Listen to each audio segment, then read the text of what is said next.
A recent article that I read asked this question: does Ohio State have a Ryan Day problem? Some may say yes, while others say no. Well, let's discuss both sides of this question during today's episode of Locked on Buckeyes. You are Locked on Buckeyes, your daily podcast on the Ohio State Buckeyes. Part of the Locked on Podcast Network, your team every day.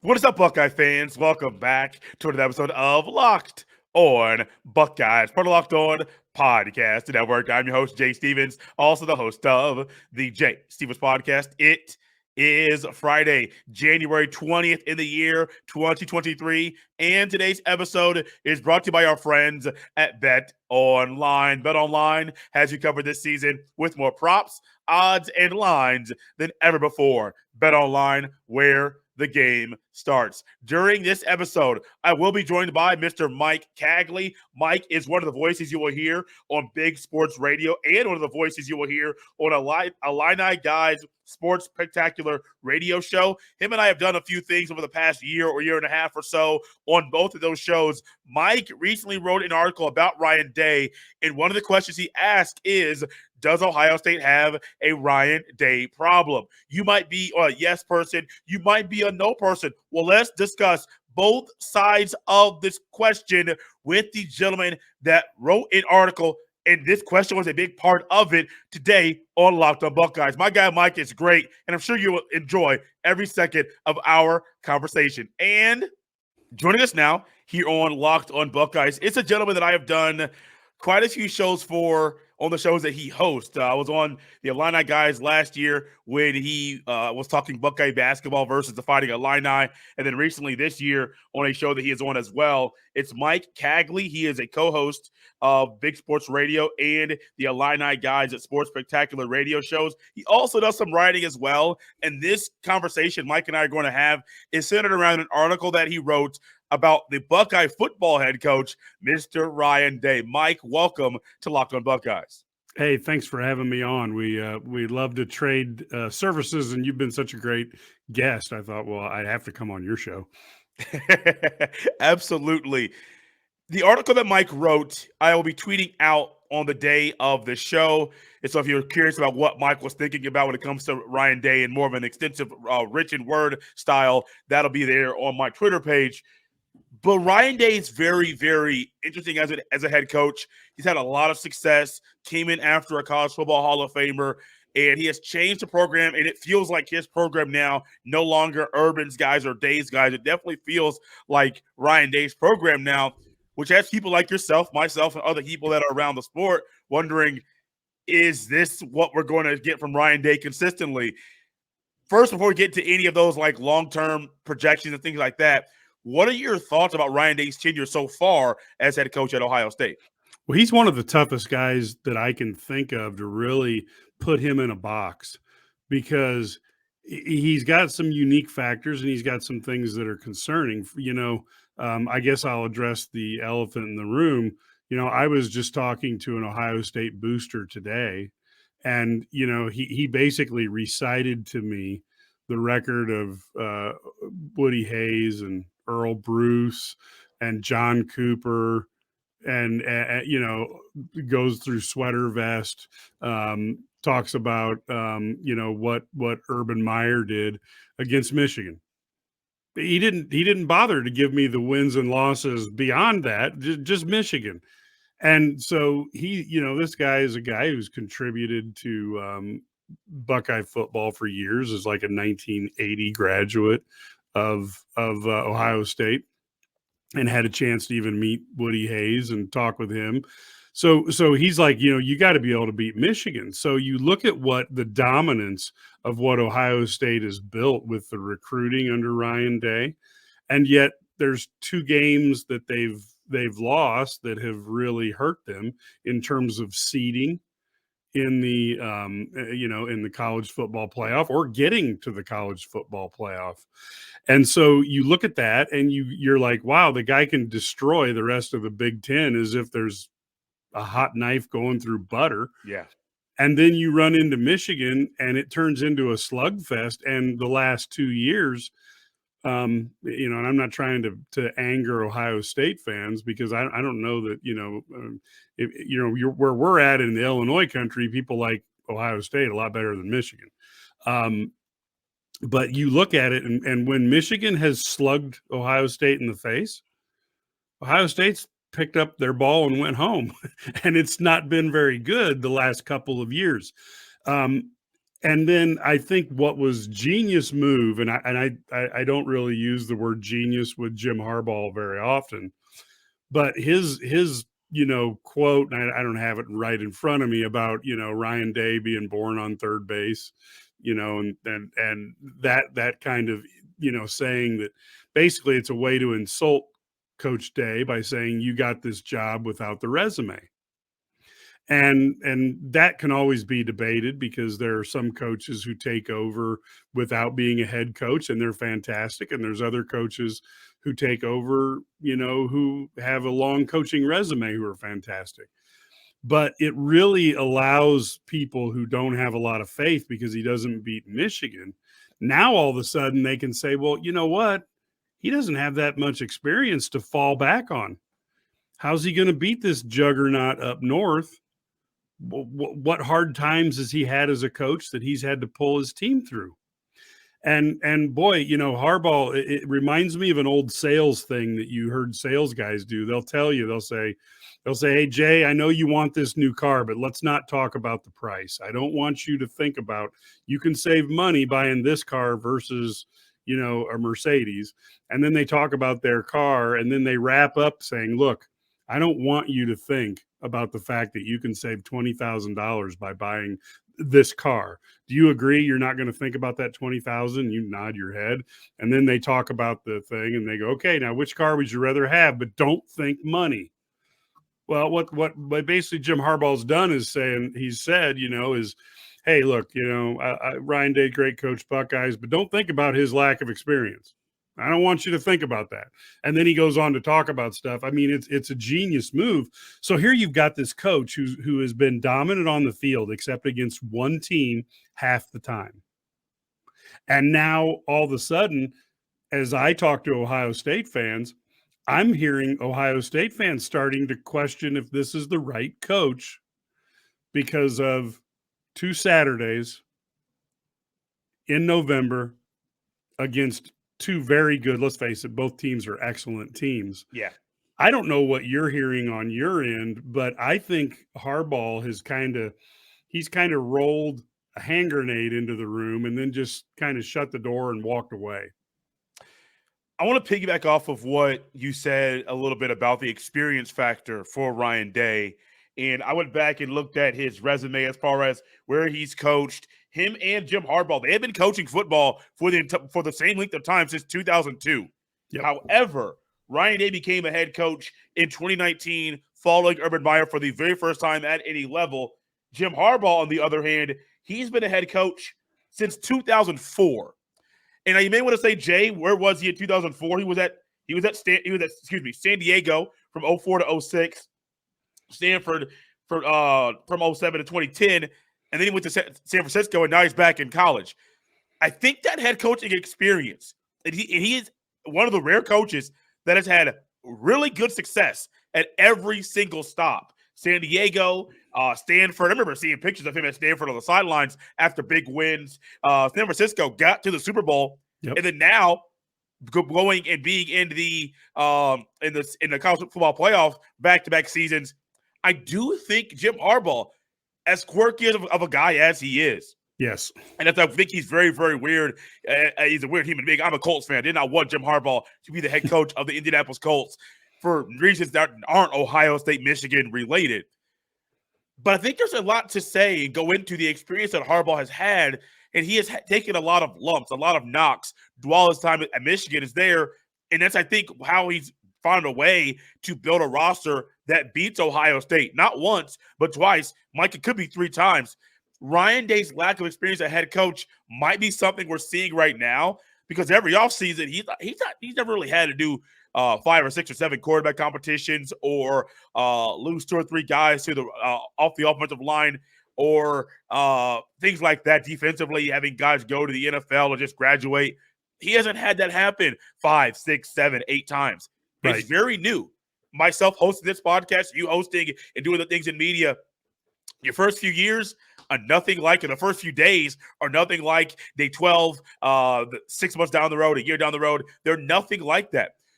So as much as I did not like that born on third base comment from Jim Harbaugh, I think Harbaugh had some experience and some knowledge of saying Ryan Day's lack of experience, he can be successful. He can run most of the Big Ten. But once I get this thing rolling and this train moving, Ohio State might have a problem, and it's me. And it's partly because of the head coach at Ohio State. I think Ryan Day is a phenomenal coach. I'm on the fence about saying I want him gone or I don't, because I know it's a slippery slope if you say he's gone for lack of experience and for things in a short term. Well, the next guy could come in and could turn things south really quickly. So I don't know which route I'm on just yet, but I do think there's a conversation that in the short term period that we've seen Ryan Day as a head coach, we've seen changes in the program. We've seen changes in the sport. We have seen how Ryan Day has handled them, losing back-to-back games to Michigan. If Ohio State won those games and their program was still the same way, we would not be having these conversations. Exactly. But you can't lose that game Thanksgiving weekend. You cannot do that, which is why if you look at Ryan Day's resume, or even if there's a Ryan Day problem, as you talked about there in the program in the article, those things are still there. But it'll be a tweak in the article if he's not losing those games to Michigan. So Jim Harbaugh's weird, but maybe Jim Harbaugh was on to something when he made that statement about Day being born on third base, just because experience, man. Experience matters. Experience speaks volumes. And Harbaugh has way more coaching experience, head coaching experience than Ryan Day. Well, so did Jim Tressel. Yes. Now, granted, yes. Youngstown State, but there were national titles involved. And, of course, Urban Meyer had won, at Bowling Green, had done some incredible things at Utah, and then won at, obviously, national titles at Florida. So when you talk about the pressure cooker, and look, let's face it, there's only 2 schools that have pressure at the level of Ohio State and Alabama, and that's each other. There's nobody else. There's really no other comparison, even Notre Dame, because they've not really mattered other than in the eyes of their fans. Correct. For all these years. So you've got guys like Urban Meyer, who was in the pressure cooker, and so he comes to Ohio State and has a good idea of what he's running into. And then when you look at Ohio State, the other thing that's really interesting, I try to explain this to other Big Ten fans. They don't really get it. But what it takes to be successful, and this sounds really counterproductive, it sounds like a little joke, but really successful people and successful organizations do the things that are necessary to be successful. Well, Ohio State has only had 5 losing seasons since 1951. Brett Bielema broke a streak this year at Illinois of 10 straight years of losing records in football. Ohio State fans haven't had 10 straight years or 10 years total in the last 70. Yeah. So you even look back at the history of Ohio State, the building of their stadium. It was people from around businesses and donors around Columbus who put the money in to build that stadium. Yeah. So it's a university and a booster base that does what is necessary to win. And so that's why they look at this in a different view. If Ryan Day was at Illinois or Indiana, he'd already have a statue up. Yeah, man. It would be Real the quick. Ryan Day Field. They might even name like a random building on campus that has nothing to do with football after him. Yeah. And so when you look at 45-6 now, but those 2 losses were to the team that derailed a possibility of a national championship last year. And this year, let's say Ohio State was undefeated, going into this, they get seeded to maybe play TCU. Maybe they're number one and they play TCU. Maybe they're number one and play Michigan. I don't know, but it would be a different set of circumstances. And ultimately, what I think has changed under Ohio State versus Urban Meyer. And again, maybe I'm not watching enough of their games. I probably watched 6 or 7 of their games this year. I didn't watch 12. But Ohio State seems to not slug it out on the lines the way they did under Urban Meyer. Or under Urban Meyer, they just beat the snot out of people. And that's not happening now. Does that mean he hasn't got the quality of recruits? Because as you know, you're a 5-star recruit until you walk onto the field, and then you have to prove yourself. Correct. And Ryan Day is recruited even better than Urban Meyer. You can't throw any rocks at his recruiting, but when they get on campus, they got to be coached up, and they we find out how good they are. But what Jim Harbaugh has successfully done is he did it when he was at the 49ers. He did it when he was at Stanford. He came into a conference and said, we're going to be the biggest, meanest bullies on the block, and we're going to beat the snot out of people, and we're going to win games. And he's been successful at doing that. He did it. He's done it now at a third school. Yeah. And Ryan Day has not had the response to what am I going to do in the trenches to take this game away from Michigan. Because look, is there I don't know if there's a better college football player than Harrison Jr. I don't think so. I mean, my God, I watch him and look, if you watch that play that he gets nailed on, the Georgia player is making a beeline to him before the ball goes in the air. Yep. I mean, it looks like he's going, and I'm an old guy. He looks like he's playing 80s style football. We're going to take this guy out of the game. And Harrison Jr. is fantastic, but that line play, that nastiness, the Ohio State hasn't had that. But they have had the finesse and the incredible offense. So, does that mean he has to get all down and dirty, the tough guy stuff, like knocking the chip off my shoulder, like Harbaugh does? I don't know that's Ryan Day, but he's going to have to find a way that when now it's 2 years in a row, when Michigan comes in and hits a guy in the throat and, kind of says, hey, I'm the alpha dog, you're not. How is he going to get his team to respond? Urban Meyer has a Rolodex in his brain of all the times he'd played Alabama and Auburn and LSU that he could pull a card from and say, this is what we did. Ryan Day's only got his experience at Ohio State, and he hadn't quite figured that out yet.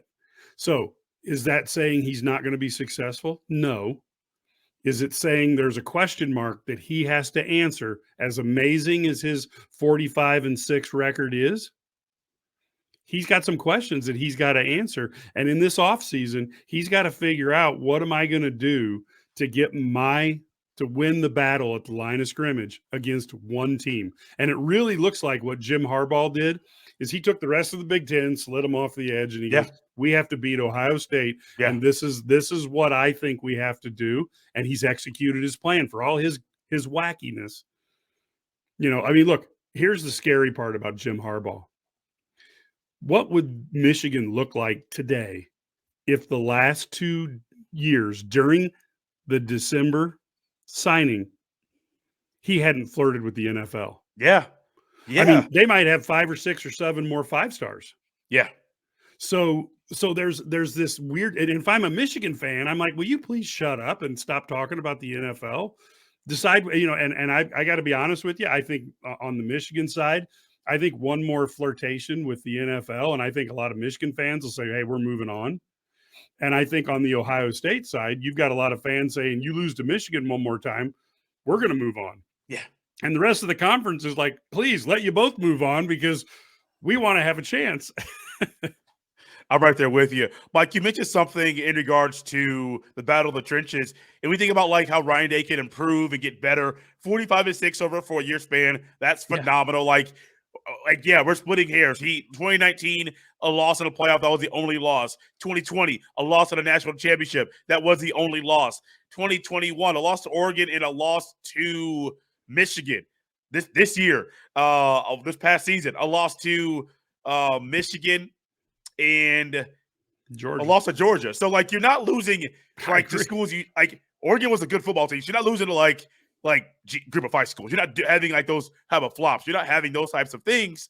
But there's always room for improvement. And I think if Ryan Day wants to take the program to greater heights, win the national championship, beat the rival, win the Big Ten championship once again, go undefeated, and change the narrative, even the ones that you and I are discussing right now about him, the battle in the trenches, not just on the offensive line, but defensive line. You're right. Change it and get some nastiness, some dog, some just different type of mentality in there. But overall team speed. And I mentioned Urban Meyer Urban was also linebacker play, but Urban Meyer's teams, Florida, Utah as well, but especially at Florida and even at Ohio State, he improved the team's speed.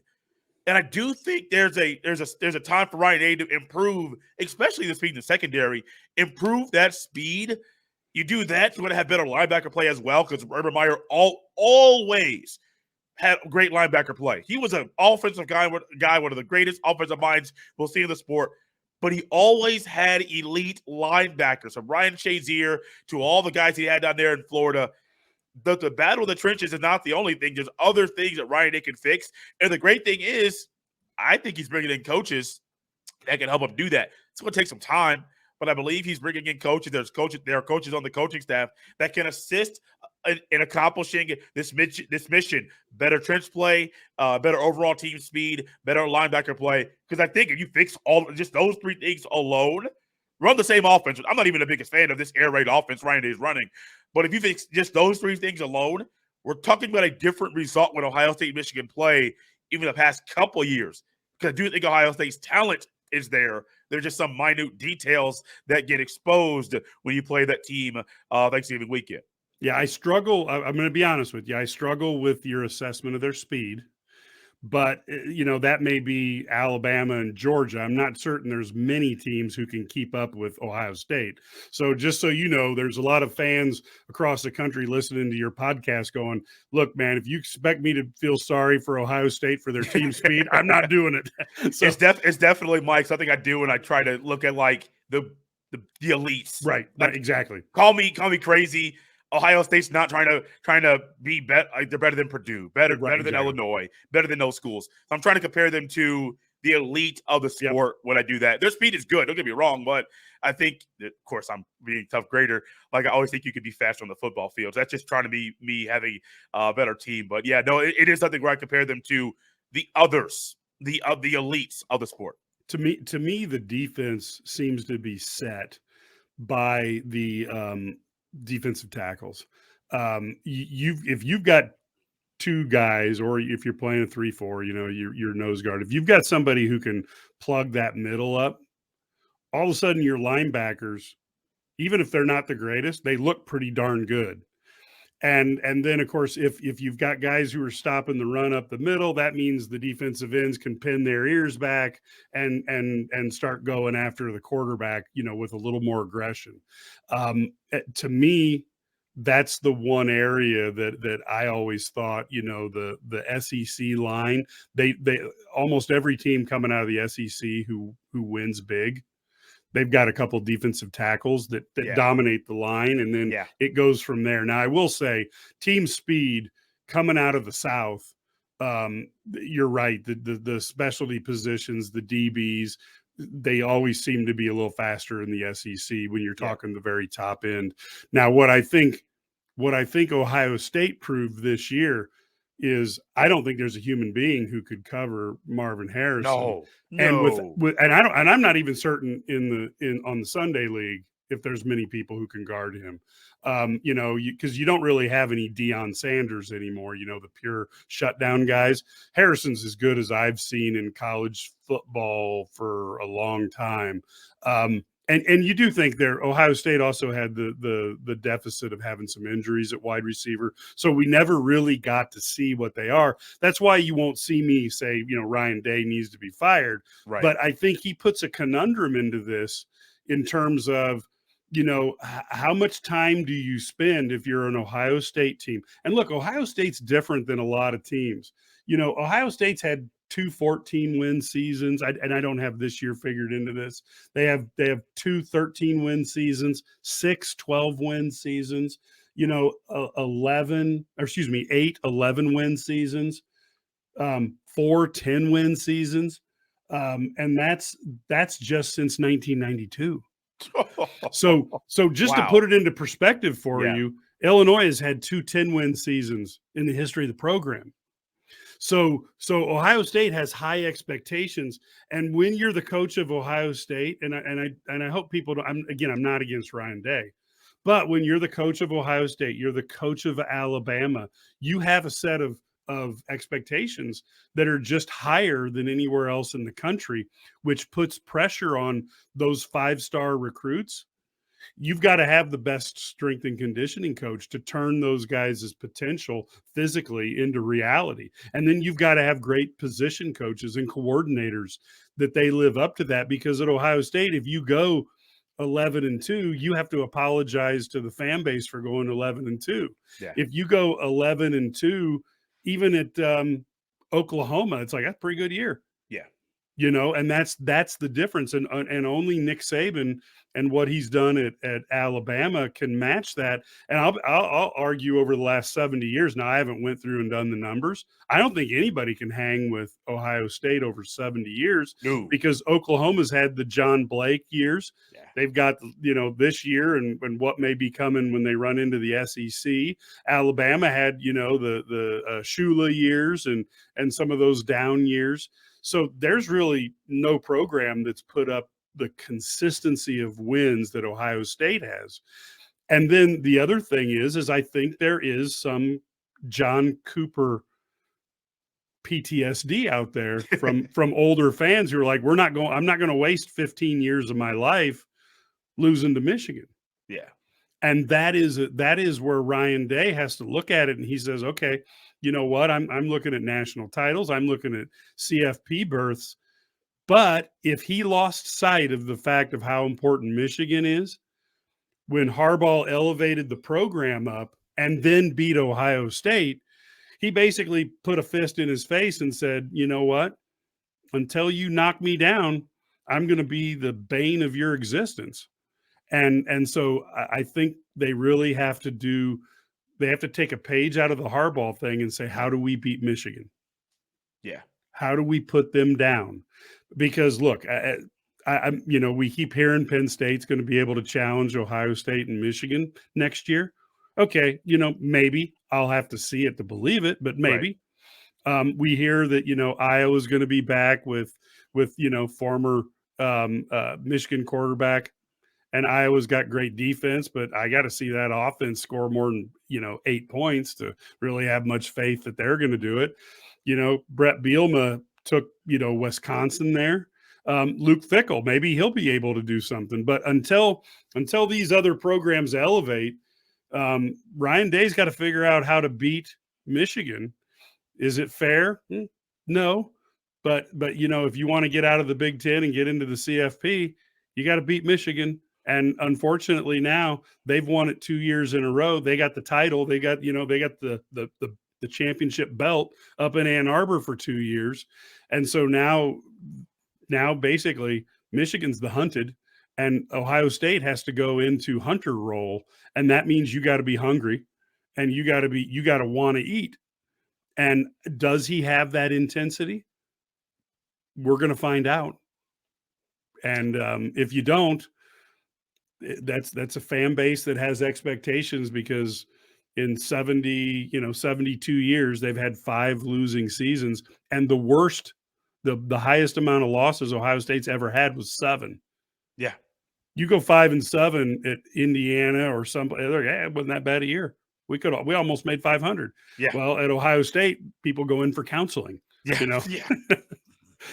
Mike, let's close it out with this really quickly. The first little thought in your article was, does Ohio State have a Ryan Day problem? And then you go through the different things describing the things that go into the numbers and things like that with Ryan Day.